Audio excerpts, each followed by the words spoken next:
Okay, so here's what I'm doing. Ellie Somer and Orrin Hershu at the ICMDR have started the experimental online treatment program for maladaptive daydreaming. And I signed up and I did like the application thing and got in. By the time you see this, the program will have ended and been done, and hopefully they're compiling their data and maybe even releasing it. I'm not sure when I'm going to set these videos out. Um, but anyway, the first one is at the very least 8 weeks from now.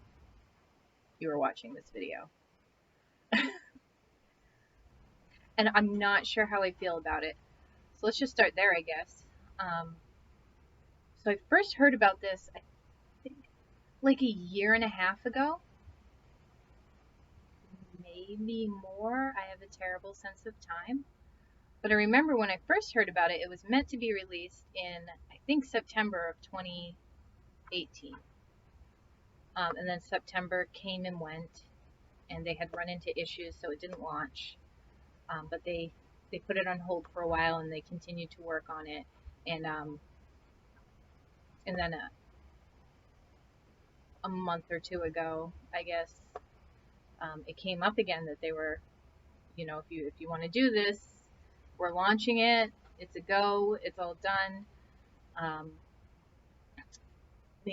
Fill out this thing and go from there. So I did, and I've already forgotten most of what was in it. It was a bunch of Likert scales um, that asked, the basic questions that you would expect, and then also I remember one of the pages was the maladaptive daydreaming scale, the MDS-16, which I have seen before and I have taken before. I did another study a few years ago, the comorbidity study I was in, and I was run through that at the time too, so I'm familiar with it. So I filled that out, and everybody started getting their letters back in the community, and some were asking for more information, some were rejection notices, they didn't fit whatever criteria the researchers were looking for. But I got accepted, and I just don't know how I feel about it. When I first expressed interest, almost 2 years ago, and I've been working on myself ever since then, and I think I'm making some okay progress. And even at the time, I had been working on it for a little while, so I wasn't even sure that I would get in. I wasn't sure if I was still in a place where I would even need a treatment program, or where I would meet their criteria for it. I have made progress, but I think that's probably, I kind of have liked that because I can go at my own pace, and that's one of my fears with this program is, what if it works? What if it works better than I want it to? I guess is actually more accurate. Whereas if I'm doing it on my own, if I don't have a therapist or anyone, sort of to report to or be held accountable to, or I can just go at my own pace without any outside opinion on if that pace is sustainable or healthy. I've been pretty happy with my progress, and there's still a lot of things that I want to work on.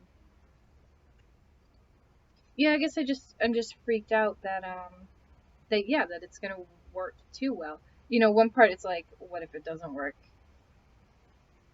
But the bigger fear is what if it does? And I'm just not prepared for that. I know a lot of people are, and I do hope it works for them. I don't know, maybe it's like a grass is always greener kind of thing, where I just feel like this would be easier if my fantasies were different like other people's, if I switched plots and characters and storylines and worlds more often, because I see a lot of people do that. They have, different paracosms, um, different fantasies. They have this main character for 2 years, and then they switch to this one for 4 months, and then it's on to something else because they found a new trigger show or something. And I don't do that. I've had the same world for 30 years. Yeah, 30 years. Um, and it started, with a small cast of main characters. And it's just exploded since then. They're all grown now and have their own children. I'm grown now and have my child. But they've always been there, even though new main characters are coming in and out. Like, it's really weird to say, and thank God you're a maladaptive daydreamer because you'll kind of get it. I don't think other people really would, but I've grown up with them my entire life. These 6 people, one's dead now, which was very tragic, but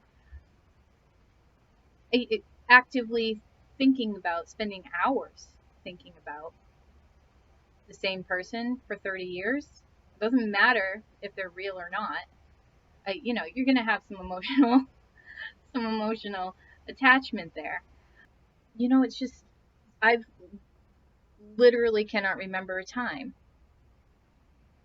where these people weren't in my life.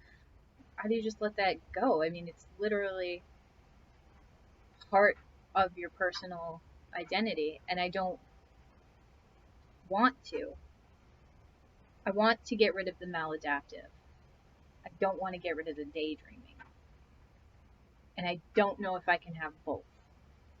And that's sort of what I'm worried about. And even if I can keep both, will it be the same? Will I still be able to go deep? To have it be emotionally fulfilling. And if I do get rid of it, how much am I going to regret that? I don't know. I don't know if I'll care. If the sometimes friends just drift out of your life, and it's regrettable, but it doesn't devastate you. Maybe that's what it'll be like. I won't care that much, and it's freaky. It's freaky. It's scary. And I think that's enough to put a lot of people off even trying to begin with. I guess the good thing about studies is you can always drop out of them at any point if it gets too uncomfortable for you. But I think it's gonna be fine. I think it's gonna be all right. And maybe people think that all the time. When they do something like this, like for research, like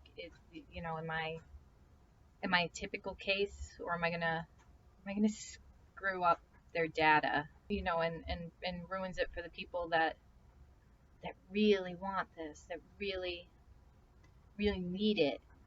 Because I recognize that I need it and I want it, but I don't want it. um,